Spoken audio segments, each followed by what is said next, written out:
In a previous video, I pointed to two lava tongues outside of the Svartsengi power plant, which were almost touching the berm or the lava wall defense.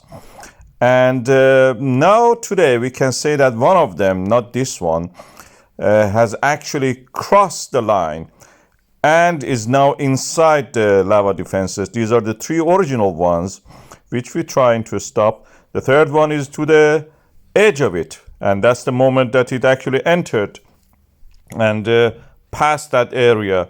Is now we have built another wall around it, is slightly shorter, and it seems that it so far been able to contain it. You can see the red glow of that.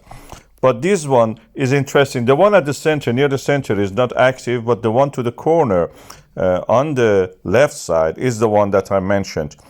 Of course, it simply does not continue to do anything, so the efforts are now concentrated on the other parts, the main lava breaches.